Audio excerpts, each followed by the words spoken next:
गुज़िश्ता 48 घंटों में पंजाब भर में ऐसे 164 केसेस रिपोर्ट हुए हैं जहां खलिहानों में खड़ी गंदुम को आग लगी है और 750 से जायद एकड़ पर खड़ी फसल तबाह हुई है। पंजाब में गंदुम के आग लगने के गैर मामूली वाकयात पर secretary emergency services department doctor Rizwan Naseer ने एक बयान जारी किया है और इस सूरत हाल को तशवीशनाक करार दिया है। इनका कहना है कि गुज़िश्ता 48 घंटों के दौरान पंजाब इमरजेंसी सर्विसेज की टीमों ने 164 गंदुम के खेतों में लगने वाली आग पर फायर एंड रेस्क्यू सर्विसेज फराहम की। उन्होंने बताया कि इस हवाले से वीडियो लिंक इजलास के दौरान पंजाब के डिविजनल इमरजेंसी अफसरान ने अपनी अपनी डिवीजन्स में गुज़िश्ता 48 घंटों के दौरान गंदुम की फसल में आग लगने के बढ़ते हुए वाकयात पर ब्रीफिंग दी। जिले इमरजेंसी अफसर के मुताबिक रेस्क्यू 1112 ननकाना ने गंदुम की फसल में आग लगने के 20 वाकयात पर सर्विसेज फराहम की। इसी तरह 16 वाकयात शेखोपुरा,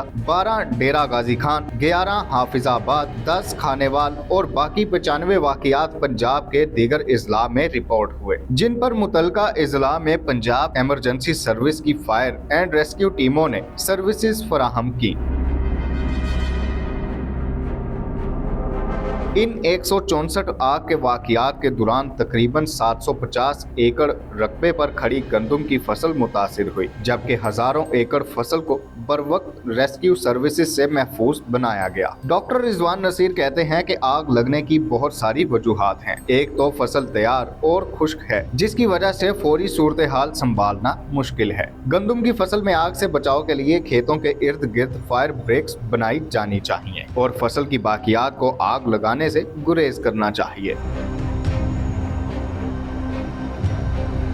फसल काटने वाली मशीनरी की बकायदा देखभाल करना जरूरी है ताकि चिंगारी से आग भड़कने के इम्कानात को कम किया जा सके। डॉक्टर रिजवान की जानिब से रेस्क्यू 1112 की फायर एंड रेस्क्यू टीमों को हाई अलर्ट रहने, फौरी रिस्पांस देने की हिदायत जारी कर दी गई हैं। ताहम हर पाकिस्तानी शहरी को भी अपनी जिम्मेदारी का एहसास करना होगा ताकि किसान की कई महीनों की मेहनत का फल इसकी झोली में जा सके और इसका कुंबा भी खुशहाल हो। ये पैगाम हर पाकिस्तानी के लिए है कि वो खुद को जिम्मेदार पाकिस्तानी बनाए और हर मुमकिन कोशिश करे कि इससे किसी को कोई गजन ना पहुंचे।